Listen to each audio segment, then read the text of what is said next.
La famille, partagez cette vidéo au maximum. Ils détestent les dirigeants maliens parce qu'ils ne veulent pas entendre ces vérités. Écoutez attentivement le discours d'Abdoulaye Diop prononcé il y a seulement 30 minutes. Je ne veux pas aller dans mille chemins. Nous-mêmes, au Mali, après le coup d'État, on a été approché par un pays dont je vais taire le nom ici, mais si on insiste, je peux le dire aussi, je n'ai pas peur, pour nous dire, écoutez, de combien de mois de transition vous avez besoin pour qu'on dise à la CEDEAO de vous foutre la paix? Avez-vous suivi? Selon vous, c'est qui? Non, continuons, c'est très intéressant.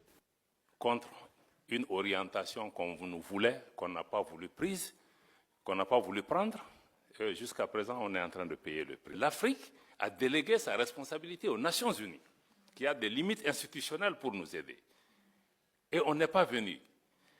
Comment vous pensez que les populations maliennes, 10 ans, ont été tuées, massacrées par dizaines, par centaines, par milliers? On ne voit personne. Et subitement, il y a un chef d'État qui est entre les mains des gens, on trouve les moyens.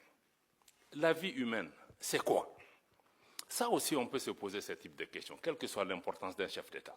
Est-ce que ces populations qui ont été tuées méritaient d'être tuées ou leur vie humaine ne vaut rien? Et ça, on voit ça aujourd'hui encore. La vie humaine en Ukraine n'est pas la vie humaine au Sahel.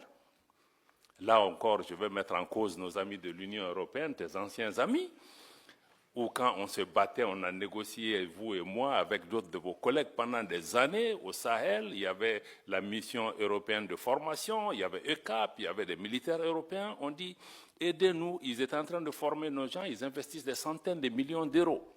Voilà ce que nous voulons, c'est train and équipe, former et équiper les gens. Mais les militaires maliens qui étaient engagés dans les formations européennes devaient amener leurs propres munitions. Et on nous a toujours dit que l'Union européenne ne donne pas d'armes létales. Et ce qu'on donne en Ukraine, ce n'est pas des armes létales? Est-ce que la vie d'un Ukrainien vaut mieux que la vie d'un Sahélien? Deux poids, deux mesures. Subitement, il y a la guerre en Ukraine, subitement, les armes létales sont autorisées.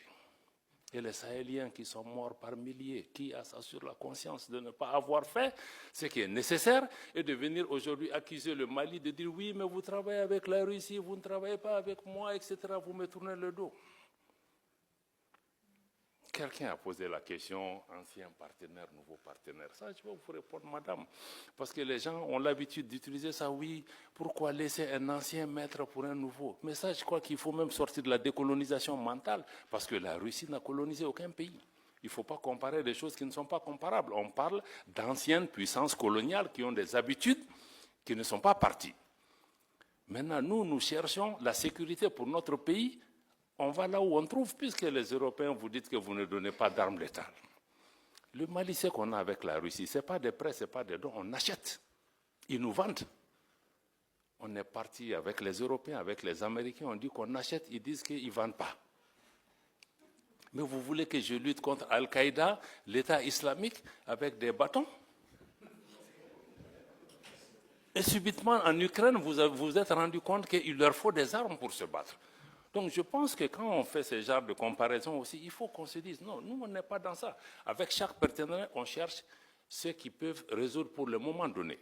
Si c'est la Russie qui peut m'aider sur le plan militaire, je ferai. Si demain, c'est les Américains qui font mon affaire sur le plan économique, je ferai.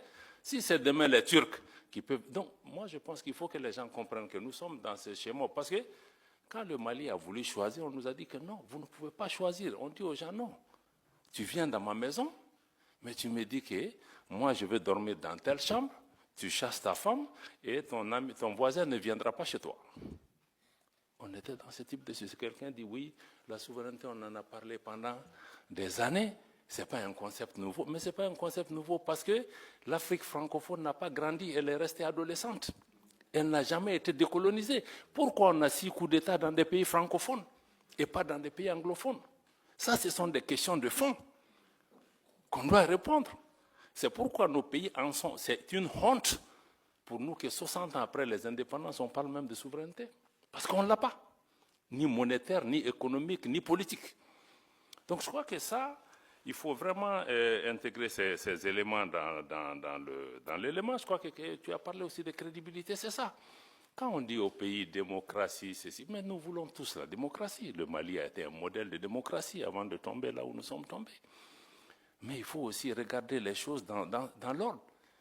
Mais vous disiez, bon, les pays où il y a eu le coup d'État, on parle de qui? On parle du Niger, du Mali et du Burkina comme s'il y a eu le coup d'État que chez nous.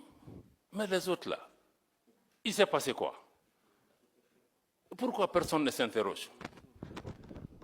Pourquoi personne ne s'interroge de l'absence d'élection en Ukraine? Pourquoi? Grande question encore.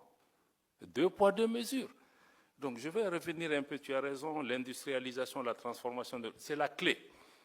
Même nous, tout ce qu'on est en train de faire sur la sécurité, ça sera nul si on ne répond pas aux attentes de cette jeunesse, les emplois, les transformations qu'il faut